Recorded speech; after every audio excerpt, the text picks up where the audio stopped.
Soy Mónica Tesone, líder de la Liga de la Leche y procientífica del Congreso de Lactancia Materna. Bueno, le quiero hacer una pregunta al doctor Paricio. Él estuvo hablando acerca de aumentar la producción láctea. Entonces mi pregunta es, también habló de los galactogogos. A veces no podría suceder que dándole un galactogogo uno aumenta la producción y el bebé lo que hace es tomar más leche de la primera leche que no tiene tantas calorías en vez de engordar tomando de la otra leche, si el problema no es de cantidad de leche sino del momento de la toma. Sí. De hecho, han salido muchos artículos recientemente bastante críticos con los galactogogos, ¿no?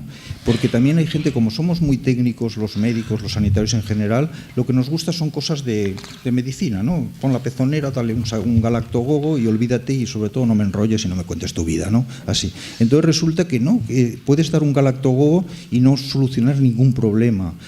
Quiero decir que hace falta también ver cómo se está cogiendo. Si ese niño está mal cogido, por más que le des un galactogogo, la cosa no va a funcionar bien. Un niño mal cogido, un niño con un frenillo, un niño con... Vamos, hay que escuchar bien a la madre, ver la situación y luego dices, bueno, pues te voy a ayudar, pues no sé, por un niño prematuro. Y además los galactogogos no son la solución universal. Por encima del mes, 2 meses...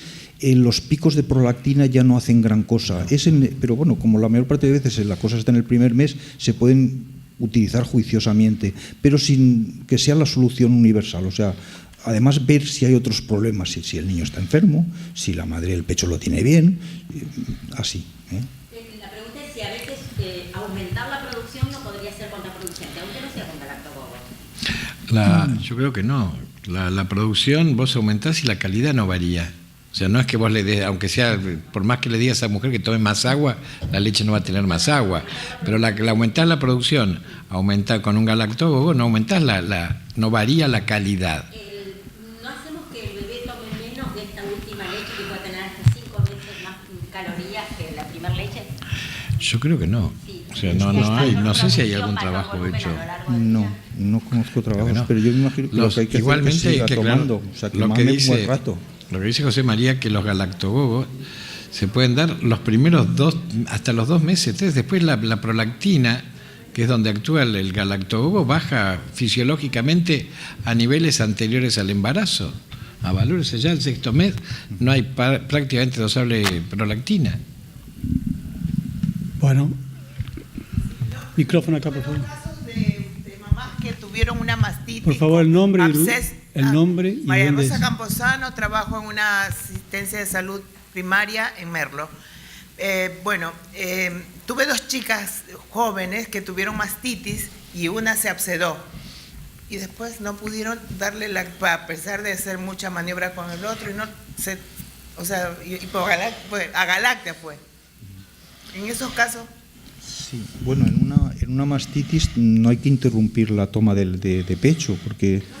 Pero la chica vino a la siguiente semana y sí, el estrés. Muchas veces sí. Lo que sí que es frecuente, que del pecho enfermo, del pecho de la mastitis o del absceso, que también se puede dar de pecho, muchas veces el lactante no quiere mamar, precisamente porque está viendo un poquito, no porque sepa mal, sino sabe mal en el sentido que está más salada. Si está produciendo una menor producción, aumenta el sabor salado de la leche, y los bebés, que son muy listos, dicen, yo me voy al otro. Y entonces dejan abandonado ese pecho, pero es raro lo que cuentas, porque normalmente del otro pecho por lo menos debería, si mamó suficientemente del otro pecho, debería haber seguido produciendo. Lo que apunta el doctor Morilla, pues que a lo mejor estaba muy estresada esa mujer y tuvo muchos problemas, que también es posible. Gustavo Ságer, de La Plata.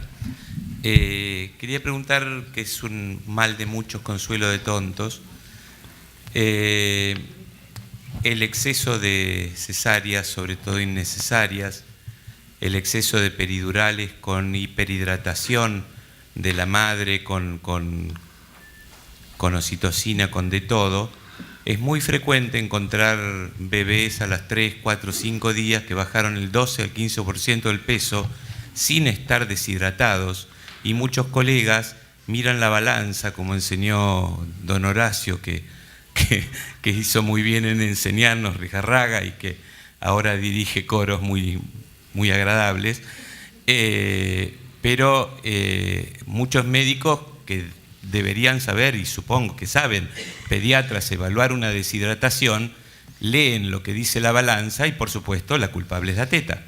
Entonces hay muchos chicos que uno ve que tiene 12% de descenso ponderal sin nada de deshidratación, y ese chico simplemente estuvo sobrehidratado previamente, ¿tá? Y entonces hay que evaluarlo de manera distinta y no quitarle crédito a la teta por esa situación, como reflexión un poco, porque eso no está evaluado tampoco, y tampoco podemos evaluar cuánto le pasó de suero al anestesista para evitar la hipotensión producida por la peridural.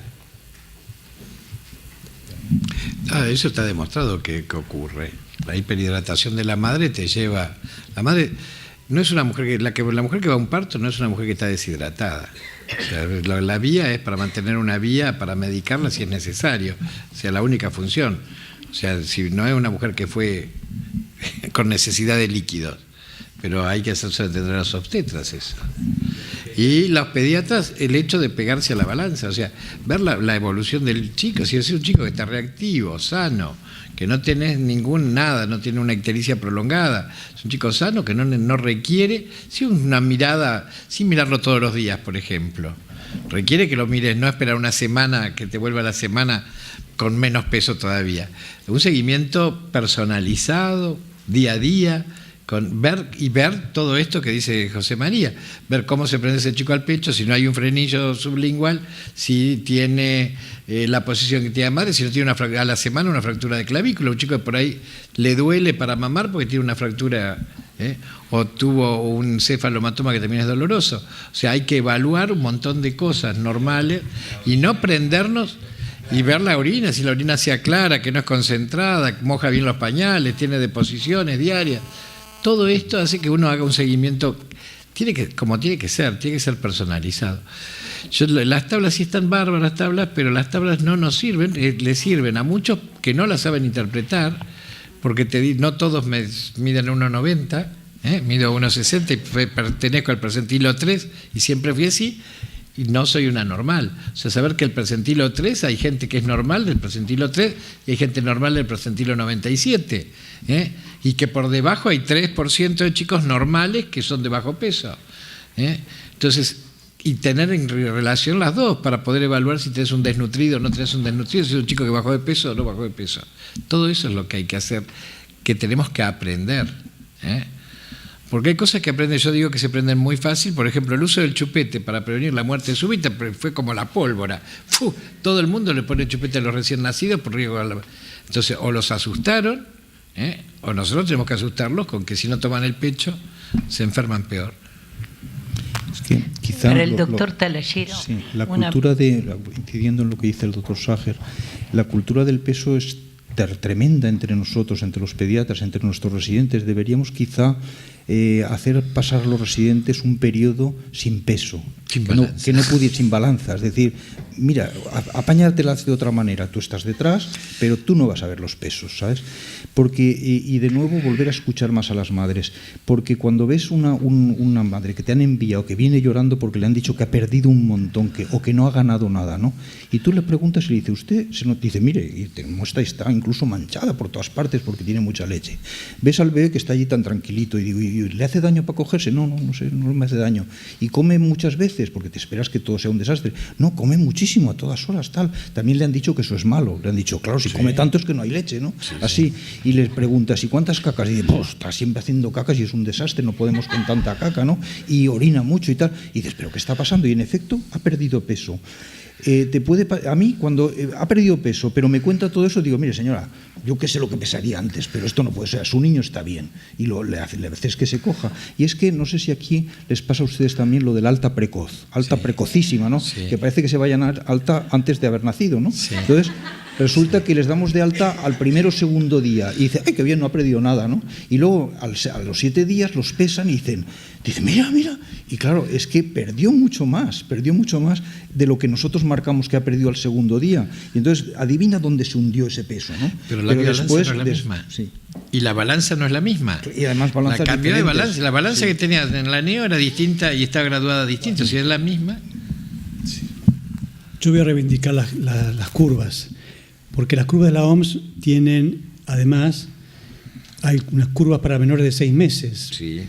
Y tiene una escala mucho más ampliada, con lo cual permite tener una estimación semana a semana. Y las curvas de la OMS son más bajas que las que usábamos nosotros antes, con lo cual la pérdida de peso, que también la tiene marcada la curva, y la ganancia de peso es menor que la que estábamos utilizando antes. O sea que también las curvas, si se utilizan bien, son un buen instrumento. Concuerdo con ustedes dos en el sentido de que a los niños hay que mirar la cara más que mirar el pañal o la balanza, ¿no? Bueno, acá teníamos otra pregunta. Sí, primero al doctor Talayero, agradecerle por la exposición y bueno, agradecerle porque consultamos mucho la página por las drogas, creo que es muy útil para los médicos y para las madres también. Y preguntarle entre las causas de dificultad, con el tema de las cirugías mamarias, que es muy actual en muchas niñas y mujeres, vemos problemas. Es mi impresión que la reducción mamaria es peor que las prótesis, o a ver si usted tiene la misma experiencia. Sí, todo lo publicado apunta a eso, que la reducción mamaria se produce mucha intervención ahí. Después hay que poner el pezón donde quede bonito, claro, porque has quitado ahí tanto eso, y lo ponen donde queda bonito. Si el cirujano no es cuidadoso, puede que haya cortado todo el pedículo y lo implanta en otra parte. Todos esos conductos galactóforos no van a ninguna parte. Hay gente, como siempre hemos tenido una época muy animada de prolactancia y decir, sí, es posible, todo es posible, todo. Le decimos, sí, usted. Y entonces la madre, a ver, apriétese. Y se apretan y, oye, salen algunas gotas. Y dice, ve, no pasa nada.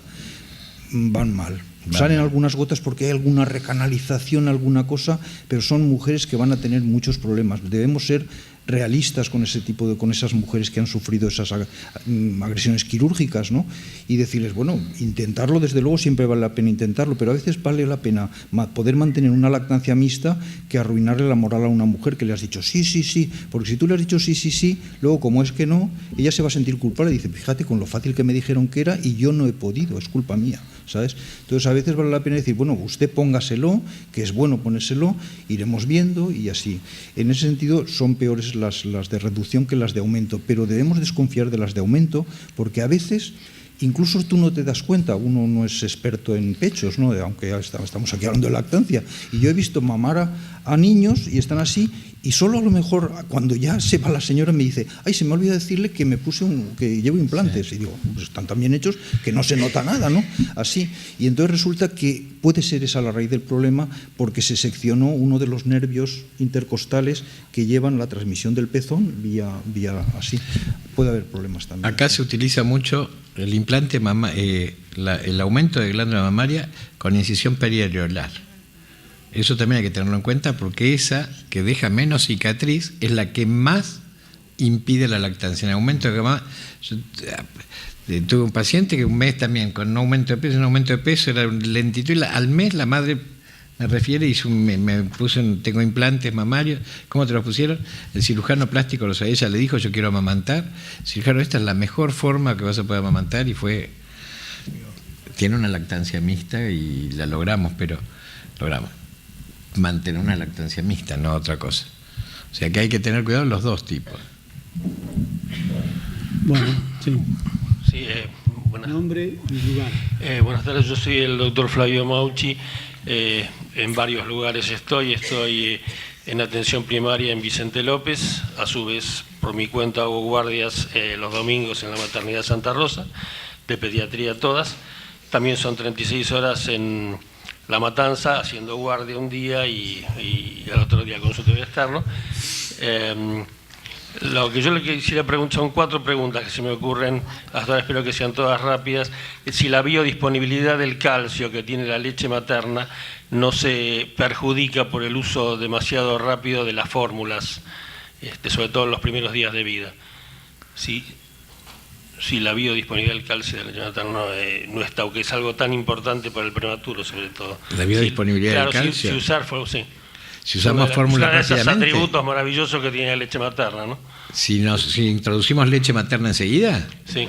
Y sí, vamos a tener menos, el niño no va a tener la biodisponibilidad del calcio normal de la madre, que es la fisiológica. La otra sí va a recibir calcio. Al contrario, la leche de fórmula y las leches, la leche de vaca tiene mucho más calcio, tienes mayor tenor de calcio que la leche humana, muchísimo más. De lo cual a veces te puede llegar, en época que se utilizaba leche entera de vaca para recién nacidos, se ve hipercalcemia con daño renal rápidamente.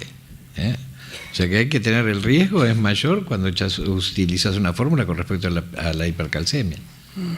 Bien, con respecto a si tenemos que ser tan estrictos en esa medición que salió del perímetro cefálico, que es algo tan importante también, porque es lo que no puede variar de crecimiento. Al menos. Perímetro cefálico, hay trabajos de Lucas hechos con prematuros, por ejemplo, que el perímetro cefálico en niños prematuros que reciben leche de su propia madre es mayor que así reciban leche humana de otra madre. Hay esos trabajos. Y se sabe que el perímetro cefálico es mayor en niños que son amamantados que en niños que reciben fórmula. Eso también es exacto. Eso está así, salvo que genéticamente sean cabezones de familia, que bueno, eso es inmodificable. También me gustaría saber si se sabe algo más sobre el efecto antialérgico que he visto que alguna vez tiene la lactancia materna. Hace como 6 o 7 años tuvimos una gran ola de problemas respiratorios, sobre todo en los bebés, en estos lugares donde yo estoy. Primero se me ocurrió a mí amamantar a chicos que se estaban nebulizando, cosa que en cierta forma algunas veces se prohibía, y sin embargo esos chicos se iban a su casa antes que los otros. El gasto y después empezaron a hacerlo otros pediatras. Y, bueno, el gasto calórico cuando un chico amamanta es menor que el gasto calórico que tiene con un biberón. Eso hay que tenerlo en cuenta siempre. El chico con cardiopatía, con enfermedad respiratoria, gasta, demanda menos tomar la teta que tomar un biberón. Que es lo que opinan los pediatras, es al revés. Lo ayuno y le empiezo a dar con biberón, y no es así, el chico se va a cansar menos cuando toma el pecho. Eso está también comprobado. Y la epidemia de bronquiolitis de hace 5 o 6 años, lo que sí se observó, yo estaba trabajando en provincia de esa época, no se murieron chicos amamantados, y las internaciones de los chicos graves tampoco eran niños amamantados. O sea, el amamantado es un chico que protegió la vida de esos chicos con esa epidemia de bronquiolitis, se salvaron los que tomaban la teta. En ese momento, si lo preguntábamos, nos decían que no tenía que ver con el mejoramiento del problema respiratorio la lactancia materna, y los hechos demostraban lo contrario, ¿no? Hay un trabajo ahora el nombre no me lo acuerdo, un pediatra argentino que hizo un trabajo en la maternidad Cerdá, donde una de las comprobaciones era que estaba más protegida el sexo femenino de la bronquiolitis por la lactancia que el sexo masculino. Lo hizo Fernando Pollack. Fernando Pollack en la maternidad Cerdá. Es un trabajo muy bueno y habla de la protección inmunitaria que tiene la lactancia para prevenir la bronquiolitis por sincitial respiratorio. Sobre un libro de tablas que se oponía un poco a las de la OMS. La última. Sí, es la última. No, porque es muy breve. Hablaba de una supuesta genética del peso, que Francia tenía un gen propio, Inglaterra un gen propio. Yo me preguntaba qué pasa con Argentina, ¿no? Que y nosotros somos multiétnicos, o sea, todos tenemos una gota de sangre cada uno, tenemos que crecer iguales al resto del mundo. Las curvas de OMS te demuestran que es equitativa. Una cosa que no dijo Enrique en estas curvas, que es hasta los primeros 6 meses, que hay chicos que pueden no aumentar en el primer mes, nada, y son normales, y sabes, que los miramos, vemos y aumentan nada o muy poco. Los chicos están buscando su canal de crecimiento, chicos que nacen con un peso elevado, 3 kilos y 4 kilos por engamos, y llega al mes pesando los 4 kilos, o a veces menos, y son chicos sanos, normales. Gracias. Me habían pedido la palabra por allá. No hablo más, yo les... Nombre y lugar. Probé la mesa. Estoy acá. Perdón, tiene el micrófono acá. Sí, por Alcanza el favor. micrófono. Buenas tardes, mi nombre es Janine Sommer, soy enfermera neonatal y puericultora. Ante todo, gracias por la exposición. Mi pregunta es de acuerdo a las madres con hipotiroidismo. Me pasó muchas veces en mi práctica que he atendido a muchas madres con esta enfermedad y con este problema en realidad, y que es cada vez es más abundante la cantidad de mujeres que tienen hipotiroidismo, sobre todo en Argentina. Y me ha pasado que las veo y tienen una producción totalmente normal de leche, al revés de que siempre en los trabajos con hipogalactia aparece el tema de la enfermedad de hipotiroide. Mi pregunta es, en la práctica, yo puericultora que quizás atiendo a madres en domicilio y no están en un entorno hospitalario y me refieren que tienen hipotiroidismo y por lo tanto yo noto que hay una producción adecuada o inadecuada de leche, yo debería aconsejarles que se dirijan a un médico a hacerse un control de la tiroides para ver si están reguladas, o no tiene nada que ver con que estén o no reguladas, la producción va a ser igual o menor. Yo creo que ante esa duda la primera actitud no es pedirle que hagan un estudio de hipotiroidismo, sino derivarlo a un médico para que haga la evaluación. Claro, sí, eso. Sí, un hipotiroidismo controlado se consigue un eutiroidismo, o sea que una mujer que toma su hormona tiroidea y la toma bien en cantidad adecuada es una mujer que tiene todo su sistema hormonal íntegro y le funcionará también el sistema hormonal del pecho, o sea que en cambio si es hipotiroidea realmente con síntomas, con poco hormona tiroidea, va a tener problemas casi seguro en la producción de leche. Debe estar bien controlada por su digamos endocrino. Que si está bien controlada y está Si en la los parámetros madre- normales, no debería ningún tener problema. problemas Si con la producción. Si la madre refiere que es hipotiroide es porque ya lo sabe y está medicada. El problema es cuando vos te encontrás una madre que tiene baja producción y entonces uno tiene que averiguar si una de las causas no tiene baja producción es un hipotiroidismo. O sea, si es una mujer que engorda fácil, que se siente cansada, toda la clínica de un hipotiroidismo, uno la tiene que derivar. Pero sí. Sí, se embarazan igual. La que modifica un poco la fertilidad es el hipertiroidismo. Pero el hipotiroidismo se embarazan igual. Bueno, gracias. Más lentamente será, pero no sirve el hipotiroidismo como anticonceptivo. Gracias, allá. Micrófono allá. No, hace falta micrófono, ¿sí? Falta. Bueno, No. hasta les canto capaz y todo. Bueno, soy de Uruguay, como dije, soy enfermera de lactancia y trabajo en un centro de salud, una policlínica de lactancia materna. Yo quería, no sé, que me rectificaran a ver si estoy equivocada. Es cierto que cuando un lactante, un recién nacido, en la primera toma, en ese piel con piel, no está la leche materna y lo que le dan por distintas causas, ya sea una cesárea, la madre no pudo, lo que sea, le dan como primer alimento algo de sucedáneo, puede ser el detonante que después ese niño tenga como alergénico en el broncoespasmo, tenga alguna predisposición y queda muy tapado y vos como vas a la consulta, va y no le preguntan nada, vos no sabés y dice sí, pero si usted le daba leche materna no tiene por qué ser asmático ni por qué tiene que tener alergia a tal cosa, pero a veces cuando uno pregunta eso queda como omitido porque la madre capaz que no sabe o capaz que no le dijeron, que en esas primeras horas le dieron, aunque sea 2 centímetros o 3 de complemento. Puede que eso le conteste al doctor, eso es una, y después tengo otra.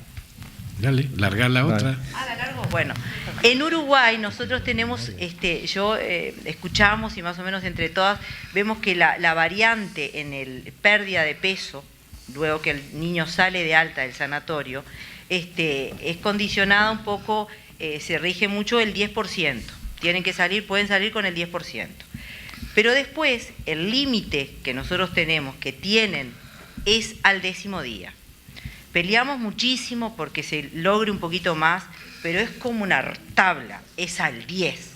Entonces, ¿qué pasa? Lo que nosotros vemos en la policlínica, específicamente de nosotros, es que eso precoz que ustedes dicen, el alta precoz, que se ve y muchísimo y muy extremo, el bebé sigue adelgazando. Pero ¿qué pasa? Como el control posterior es al 9º día de vida, no se puede valorar cuánto es después del 10º, de ese 10% que sigue bajando. Entonces, ¿qué pasa? Cuando lo toma el neonatólogo al 10º día, el niño bajó mucho más que ese 10%, pero no sabemos si había empezado a recuperar un poquito o hizo algo porque la madre se adaptó recién al 3er día después en su casa, el bebé también. Entonces, eso de hipogalactia puede también condicionar de que el niño no se adaptó a su mamá y su mamá a él después en el 3º, 4º y hasta a veces el 5º día.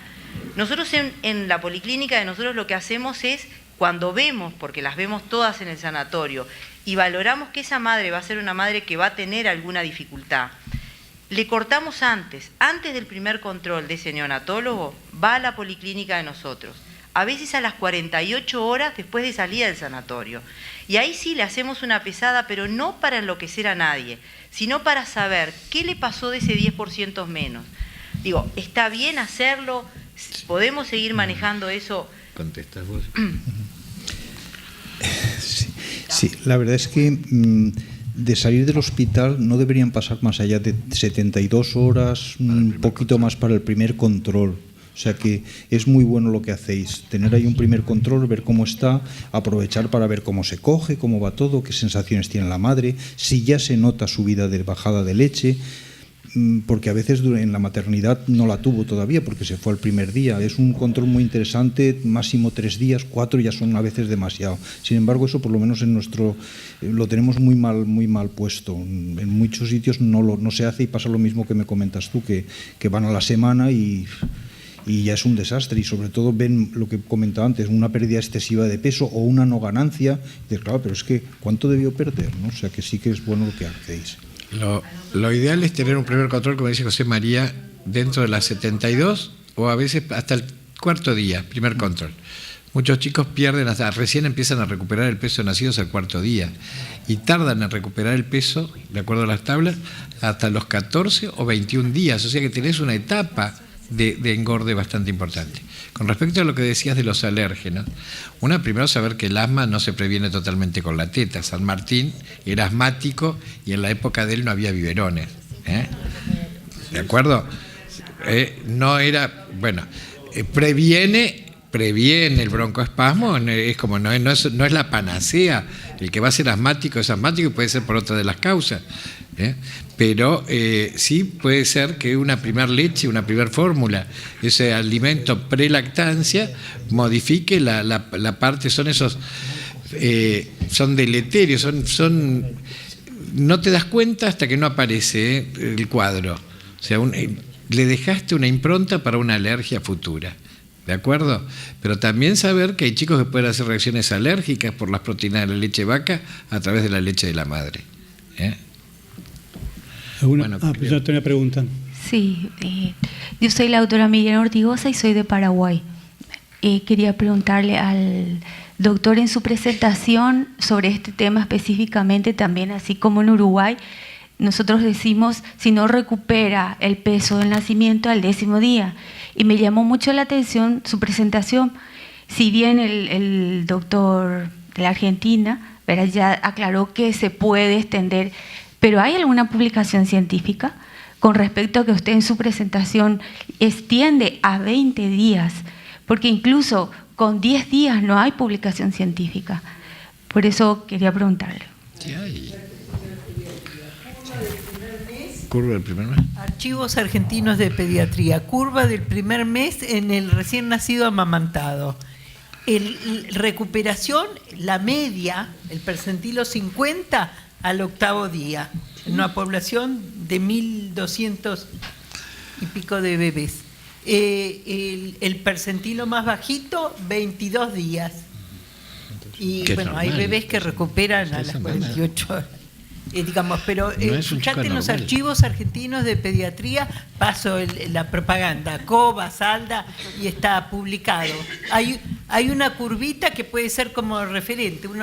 Nosotros la ponemos porque en las curvas de la OMS es difícil para graficar las altas precoces en las primeras semanas de vida. Entonces la ponemos y nos sirve bien para ir graficando y mostrarle a la mamá que está dentro de los rangos aceptables, que no se inquiete. Pero eso depende mucho del peso de nacimiento, como usted dice, como percentilo al nacer. Hay múltiples factores. Nosotros vimos que los recién nacidos por parto quirúrgico, por cesárea, tardan más en recuperar el peso de nacimiento que los partos por vía vaginal. Pero al mes se equiparan. Pero sí, es más lento. O los que tienen dificultades en el inicio, esos bebés que requieren más ayuda de enfermería por causa materna o del bebé, pero que requieren más ayuda, son bebés que tienen una curva de peso más lenta. Gracias, doctora. Sí, podría agregar también, la OMS tiene del mismo estudio multicéntrico, tiene tablas de incrementos de peso. Sí, diario.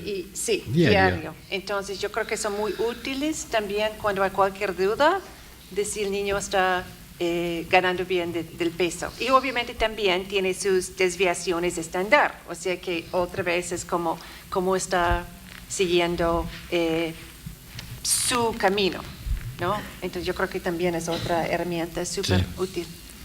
Gracias, Chesa. ¿Alguna pregunta? Bueno, ¿tenemos tiempo? Sí, claro. Una cosita. Nos quedan 10 minutos. Que si la Academia de Medicina de la Lactancia decía de más o menos un 7%. Nombre y lugar, por favor. Nombre y lugar y más fuerte, habla Adriana. Hola, ¿más fuerte? Que si bien la Academia de Medicina... Adriana Coavita, neonatóloga, trabajo en un sanatorio privado, Sanatorio Finoquieto de la ciudad de Buenos Aires. No se escucha.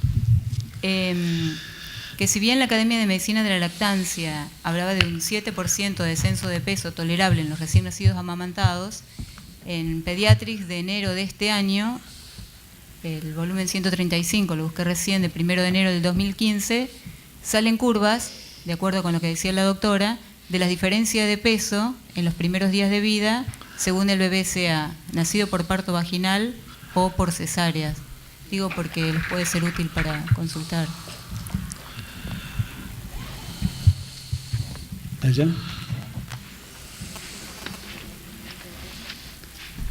Yo, mientras tanto, le voy a hacer una pregunta, si me permitís, a Chesa.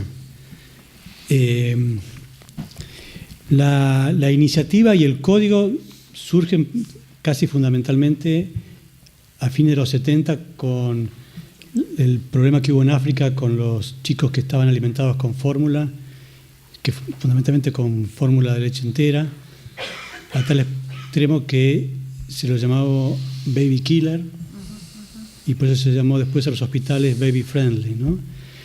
Ahora, esa iniciativa cumplió un objetivo, que fue que en servicios de salud, fundamentalmente en las maternidades, no se les diera de arranque fórmulas y que se promoviera la lactancia materna. Digo, y es una pregunta, ¿no? ¿No será que esa iniciativa, más allá de los méritos que tiene, ya es momento no solamente de sostenerla, pero de tener una mirada más en términos de otras responsabilidades, como puede ser la propia sociedad? Hoy lo conversábamos esta tarde, ¿no? La responsabilidad social, que la sociedad, no ya el propio sector salud como partícipe de este problema de la pérdida de lactancia, sino también el compromiso de la sociedad, o sea que nuevas estrategias, no solamente, porque me parece que ya el código y la iniciativa es como han llegado a un techo en términos de lo que puedan hacer para promover la lactancia. Gracias. Bueno, yo creo que hay mucho más que hacer en el código y también la iniciativa. Tenemos una publicación de la OMS que demuestra dónde estamos en el código en la región, y como mencioné, hay leyes, pero no se aplican las leyes, no se monitorea el código y no pone sanciones. Entonces, hay mucho que hacer. En cuanto a la iniciativa, tenemos por salir también una encuesta, un informe de dónde estamos en la iniciativa. Estamos en una situación mal. 3% de los niños en América Latina y el Caribe nacen en hospitales amigos. 3%. Hablando de hospitales certificados en los últimos 5 años. Si toma los hospitales certificados desde 91, es 15%. Pero ¿quién piensa que un hospital certificado en 92 mantiene su calidad? No. O sea que entonces yo creo que también, tal vez hay excepciones, pero yo creo que hay que recertificar hospitales. Y yo creo que sí es una postura que va a salir también en los nuevos materiales. Entonces, hay mucho que hacer en los dos temas. Pero además, como dices, tenemos que ir mucho más allá del código y hospital amigo. O sea que tenemos que trabajar en protección a la maternidad, tenemos que trabajar para que haya aceptación por la sociedad, ¿no? para que una mujer no se siente como incómoda, lo que sea, para amamantar donde quiere y donde sea, donde el niño necesita. O sea que tenemos que cambiar un poco del enfoque que es responsabilidad de la madre y hacia responsabilidad colectiva de la sociedad para que pueda ejercer su derecho de amamantar, pero siempre pensando en concretamente qué tenemos que hacer y no como una filosofía bonita, pero sí, en concreto, como el código, como la iniciativa, qué vamos a hacer. Entonces, hay mucho trabajo, pero yo, como mencioné, creo que yo tengo esperanza en este momento, que estamos en un buen momento. Bueno, corto, después Sí, Sebastián Hilera, soy pediatra y neonatólogo y trabajo en Bariloche. Mi pregunta tiene que ver con el momento de la toma de la pesquisa neonatal, ya que se trató el tema de las altas precoces, y con esto de que si es cierto que algunas determinaciones conviene que ya se haya establecido la subida o bajada de la leche materna. Y en ese caso, ¿cuándo sería el mejor momento para la toma de la pesquisa? Si cuando el bebé se va de alta o citarlo. La pesquisa es pedir, se pide. A ver, no sé contestar esa pregunta, ¿vos sabés? La pesquisa neonatal, lo ideal es hacerla a las 72 horas, o sea, entre 48 y 72 horas para tener los valores, salvo que haya recibido un corticoide de la madre para madurez pulmonar que a veces reciben, o corticoides durante los últimos días de embarazo. En ese caso hay que posponerla porque te va a dar valores alterados, ¿eh? Pero la pesquisa neonatal, lo ideal es hacerlo a las 48 o 72 horas. En los chicos, y no antes del 5.º día, es lo que dicen las normas. En esos chicos que se van de alta precoz, lo que hay es que llamarlos o citarlos a un primer control al 4.º o 5.º día. Si no, también es para lo mismo. O sea, no solamente la pesquisa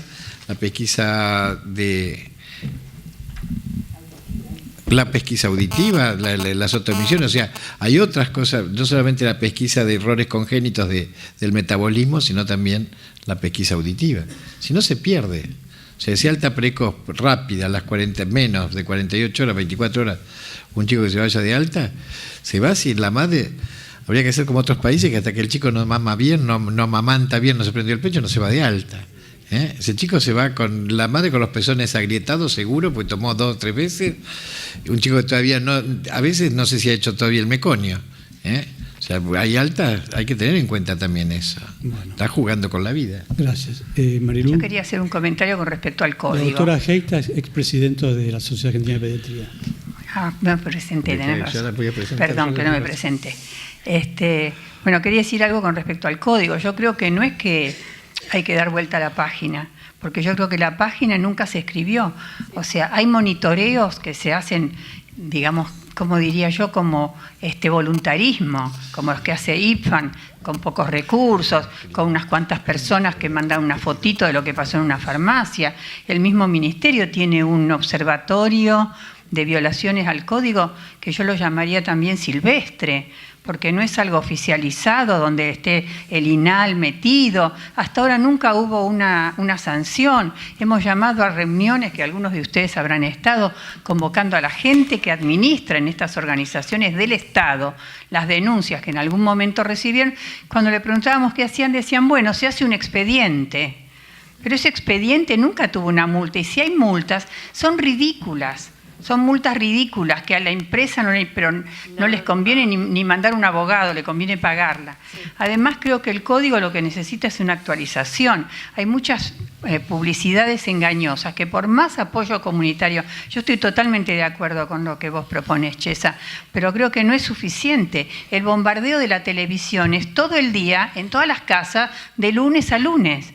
No hay quien pueda, de ninguna cosa del Estado, promover tanto ni la comunidad, es permanente. Son chicos hermosos que saltan, que corren, que crecen. Que son más inteligentes. Y son más inteligentes y comen, sí, no digamos, no le hagamos propaganda, pero yo creo que si el código debe tomar esto, porque, por ejemplo, esa frase de que la lactancia es lo mejor y que le escriben con una letra invisible en las latas, en las propagandas televisivas ni siquiera aparece con letra invisible, no aparece directamente. O sea, yo creo que el código necesita una actualización y ojalá que vos pusiste que entre las cosas que va a hacer o que le pueden interesar a Bill Gates. Ojalá que esto también le interese, que no sea captado como algunos organismos internacionales en algunos momentos de su vida por grandes donaciones de estas generosas empresas lácteas, que son las que en el año 70 donaban las leches y dieron origen al juicio que hicieron algunos militantes de la lactancia en Suiza, y de ahí salió el nombre del baby killer. Pero yo no he visto, salvo James Grant, que fue director durante varios años de UNICEF en la década del 80, que recorrió el mundo caminando y promocionando la lactancia. No han habido campañas de esa envergadura, de ninguna manera. Eso lo necesitamos, porque si no, es una lucha desigual y no podemos ganársela a estas multinacionales. Creo, si no me equivoco, son la segunda en ganancias después de las armas, o tercera. Las armas, las drogas y la industria alimenticia. Así que... Y otra cosa, nadie dice, por ejemplo, las propagandas que vemos a diario, los yogures, en el yogur, en el envase, son las empresas, tienen escrito en el envase de yogur, este alimento no ha sido elaborado para menores de 36 meses. Sí. Vos no lo ves en la propaganda. Sí, al contrario, ves un chico comiendo un yogur a toda hora. Sí. Muy brevemente. Estamos prácticamente, estamos en el horario de cierre prácticamente de la actividad de esta, así que les pido que sean breves. Ok, brevemente, concuerdo completamente. El hecho de que el código es un mínimo, y eso es clarito en todos los documentos de la OMS. Cualquier país tiene toda la libertad de ir mucho más allá del código y se necesita, porque exactamente como dijo, el código es de 81. Miles de cosas han caminado en ese momento. Sí, entonces, primer punto. Segundo punto, honestamente, yo no creo que actualizar el código va a pasar en el tiempo próximo. O sea que es mi opinión personal, pero es como yo veo la política. ¿Sí? Sin embargo, hay muchas otras cosas que están sucediendo que también yo creo que nos da un poco espacio, poco espacio, nos da espacio. Bueno, uno tiene que ver con esos yogurts. Acaba de cerrar la semana pasada un periodo de comentario público sobre nuevas guías de la OMS sobre promoción de alimentos complementarios a niños. ¿Okay? Y hay todavía tiempo para que los países comenten. 15 de agosto. Sí, ya cerró para individuales, pero todavía hay tiempo. Creo que es donde se puede entrar también con temas muy relevantes al código. Y la otra cosa es que en ese momento hay una discusión fuerte sobre cómo reducir la obesidad en niños. O sea que hablando de restricciones en promoción, restricciones en muchas cosas de la industria, ¿no? Que están promoviendo productos no aceptables a nuestra niñez. Entonces yo creo que, hay otra entrada, porque en el Plan de Acción para la Prevención de la Obesidad en la Niñez y Adolescencia, aprobado por Argentina y 34 otros Estados miembros el 1 de octubre del año pasado, la primera línea de acción es promoción de la lactancia por sus efectos en prevenir la obesidad. Y tenemos como indicadores Hospital Amigo y el código. Así que yo creo que tenemos que buscar dónde entramos, porque honestamente, desafortunadamente, yo no veo en ese momento políticamente que van a revisitar el código en la OMS. Bueno, ya se cumplió la hora y con esto damos por concluida la actividad. Los invito a que en 15 minutos, no hay más tiempo, porque en 15 minutos vamos a tener una excelente conferencia de la doctora María Luisa Heitos. Amamantar y trabajar, logremos que sea posible, que fue el lema de este año de la Semana Mundial de la Lactancia. Así que muchas gracias a todos.